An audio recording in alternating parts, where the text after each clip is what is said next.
எதிலும் அவசரப்படாதீர்கள். அமைதியாக சிந்தித்து செயலாற்றுங்கள் என்று சொன்னேன்.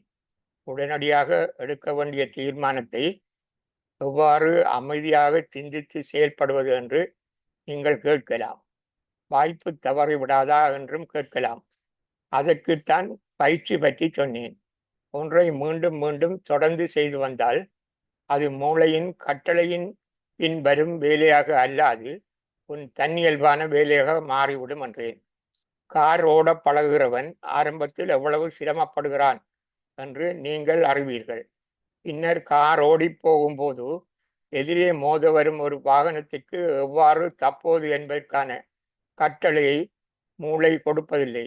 அவனே தானாக அதனை செய்கிறான்.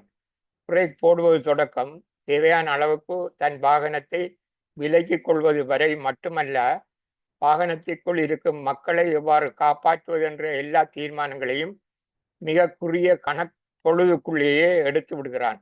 அதுபோலத்தான் காரோட பழகுவது. விரைவாகவும் சரியாகவும் திருத்தமாகவும் நல்லதாகவும் தீர்மானம் எடுப்பதற்கான ஒரு பயிற்சியே தியான பயிற்சியாகும் என்று திட்டவட்டமாக ஆணித்தரமாக எடுத்து கூறுகிறேன். இதனை முத்தியா சுவாமிகள் சொன்னார். இந்த பயிற்சியை நீர் இலகுவாக எப்படி ஆரம்பிக்கலாம் என்றும் சொல்லியிருக்கிறேன். முதலில் உமக்கு விருப்பமான முறையில் இருந்து எழும்பினாலே போதும். 2 நாட்களின் பின்னர் உன் மூச்சு சுவாசம் உள்ளே போவதையும் வெளியே வருவதையும் மட்டும் அவதானி.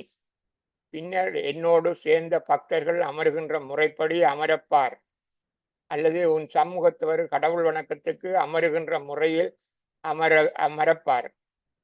இது முக்கியமல்ல.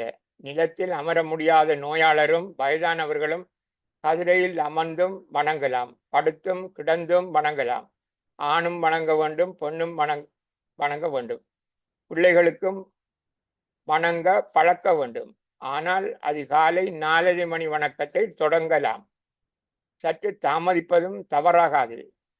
வடக்கு திசை நோக்குவதையும் மறந்து விடாதீர்கள். ஒவ்வொரு நாளும் செய்து வர நீயாக தானாக தியான நேரத்தை அதிகரிப்பது மட்டுமல்லாது, நீர் வலிமையான போதை மருந்தை உட்கொண்டவன் அதனை கைவிட முடியாததுடன் வர வர எடுக்கும் போதை மருந்தின் அளவை அதிகரித்து உண்ணத் தொடங்குவது போல நீரும் தியானத்தினால் ஈர்க்கப்பட்டு நீயாக தியான நேரத்தை அதிகரிப்பதை உன்னால் உணர முடியும் என நான் கடவுள் சத்தியமாக அறுதியிட்டு சொல்லுகிறேன். இது என் அனுபவ உண்மை.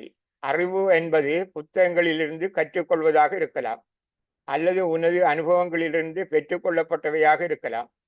எந்த கற்றல் உபகரணமாக இருந்தாலும் அது மனிதரின் அனுபவ ஆராய்வின் ஆக்கங்களே ஆகும். அவற்றை நீர் அப்படியே ஏற்றுக்கொள்ள வேண்டும் என்பதில்லை. 2 நிமிடங்கள் வரை ஆரம்பித்த உன் தியான பயிற்சியில் மூச்சை அவதானிப்பதில் தொடங்கி அலைமோதி இடையில் புகும் எண்ணங்களுக்கு மத்தியில் உன் செயல்களின் விளைவுகளை மதிப்பிடும் எண்ணமும் வரும். அதிலிருந்து உன் தியான நேரமானது நல்லது எது தீயது எது என்ற மதிப்பீட்டுக்குரிய வேலைத்தனமாக மாறும். ஆனால் உன்னுடைய தியான பயிற்சி மிக விரைவாக எது சரி எது பிழை என தீர்மானிக்கும் ஆற்றலை உனக்கு கொடுக்கும். ஆரம்பத்தில் உன் தியான நேரத்தில் குறுக்கிட்டு ஏனைய வேண்டப்படாத நினைவுகள் வருவது குறைவடைந்து உன்னை பற்றிய நல்ல எண்ணங்கள் பற்றிய சிந்தனைகள் மட்டும் வரும். அந்த எண்ணத்தை நிலைநிறுத்துவதே தியானத்தின் நோக்கமாகும். இது மட்டுமன்றி நின்றும் இருந்தும் கிடந்தும் வேலை செய்யும் நேரத்தை எல்லாம் தியான நேரமாக மாற்றிக்கொள்ள முடியும் எனவும் சொன்னேன். சித்தர்களும் முனிவர்களும் இருக்கும் போதும் எழும்பும் போதும் மட்டுமல்லாது நித்திரையிலும் அவர்களுக்கான கடவுள் மந்திரங்களையும் தோத்திரங்களையும் பாடுகிறார்கள் என்றால் நம்புவீர்களா? நித்திரையில் உடல் உறுப்புகள் சிலவே ஓய்வெடுக்கின்றன. இதயம், சுவாசப்பை, மனம் ஆகியவை நித்திரை செய்வதில்லை. மனம் ஞானக்கண்ணை கண்டுகொண்டதானால் அதற்கு நித்திரையிலும் ஆன்மாவென்னும் கடவுளுடன் பேசும், பாடும், ஆடும், கூத்தாடும்.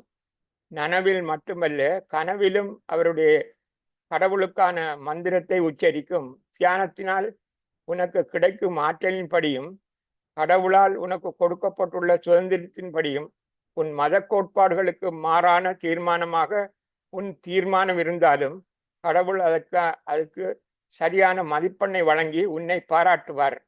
என முத்தியா முனிவர் கூறினார். உன் தியானம் உனக்கு கொடுக்கும் மிக பிரதானமான பரிசு அல்லது தொழில்நுட்ப ஆயுதம் அமைதி அல்லாத தாமத குணம். உன் எதிரிக்கு உன்மேல் கோபம் வருகிறதா, உடனடியாக தற்காத்து கொள்ளும் தீர்மானத்தை மட்டுமல்ல, அவன் கோபத்துக்கு எதிராக உனக்கு ஏற்படக்கூடிய கோபத்தையும் சற்று தாமதமாக்கும் ஆற்றலையும் தியானம் உனக்கு வழங்கும். அதுவே அமைதியான தாமத குணமாகும். மற்றொன்று, வாகனம் விபத்துக்கள் இல்லாமல் ஓட்டப்படுவதற்கான காரணம் நீர் மட்டுமல்ல. எதிரே வாகனம் ஓட்டி வருகிறவரும் இது தொடர்புபட்டிருக்கிறார். எதிரே வரும் வாகனம் கட்டுப்பாட்டை இழப்பதும் வாகன ஓட்டி கட்டுப்பாட்டை மறப்பதும் விபத்துக்கு காரணமாகும். உன் வாகனம் கட்டுப்பாட்டை இழந்தாலும் அல்லது நீர் கட்டுப்பாட்டை இழந்தாலும் உன் நல்லெண்ணமும் நல்ல தீர்மானமும் உன்னையும் உன் வாகனத்தில் இருக்கும் பயணிகளையும் காக்கும். உன் தியான பலமும் செய்வினையும் உன்னை காக்கும் என திடமாக கூறுகிறேன். அமைதியான மனத்தையும் தாமத குணத்தையும் பொறுமையையும் உமக்கு அளிப்பது தியானத்தின் சக்தி என்பதை மறந்து விடாதே. அமைதியானவர்கள் என்றும் மற்றவர்களால் சொல்லப்படுகின்றவர்கள் எல்லாம் நல்லவர்கள் என்பது கருத்தாகாது. கோபத்தை வெளிப்படுத்த முடியாத சந்தர்ப்பத்தாலும் சிலர் பொறுமையாகவும் அமைதியாகவும் இருந்து விடுகின்றனர். நமக்கே நின்று தட்டி கேட்க விருப்பம் இல்லாதவரும் அமைதியாக இருந்து விடுகின்றனர்.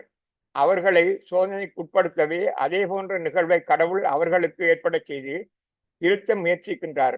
பலமற்றவர்களுக்கு பலத்தை கொடுத்து அவருடைய உண்மையான தன்மையின் செயற்பாடுகள் மூலமாக துன்பத்தில் மாற்றச் செய்து அவர்களுக்கும் அனுபவத்தை கொடுக்க பார்ப்பார். அப்போதும் புரிந்து கொள்ளாதவர்களை கடவுள்தான் என்னதான் செய்யலாம். தாமத குணத்துக்கும் அமைதியான குணத்துக்கும் வேறுபாடு உள்ளது.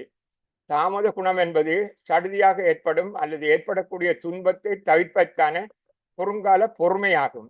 நிகழ்வின் நன்மை தீமைகளை சிந்திப்பதற்கான இடைவெளியை காட்டும் பொறுமை குணம் தாமத குணமாகும். அமைதி என்பது நிலையான பண்பாகும். அமைதியான மனம் ஒன்றே இப்பிறப்பின் நோக்க எதிர்பார்ப்பாகும்.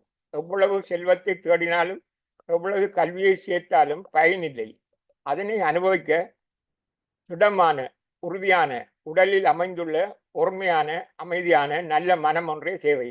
நீர் குடியிருக்கும் கோயிலை, அதாவது உன் உடலை முதலில் பராமரிக்க வேண்டும். அந்த கோயிலிலேதான் அமைதியான மனம் கொண்ட ஆன்மா தன் சக்தியை அறிந்து கொள்ளும். இந்த பூவுலகை விட்டு போக இருக்கும் இறுதி காலத்தில் என்றோ ஒரு நாள் விட்டு சென்றே ஆக வேண்டும் என்று அறிந்து கொண்ட அந்த ஆன்மா இந்த பூவுலக வாழ்க்கையின் இன்பத்தையும் பேரின்பத்தையும் விட்டு செல்ல மனமில்லாமலே புறப்படுத்து கடவுளுடன் இணையும் என்று முத்தியா சுவாமிகள் சொன்னார். அரவழி சப்பு மெண்டி சப்பு.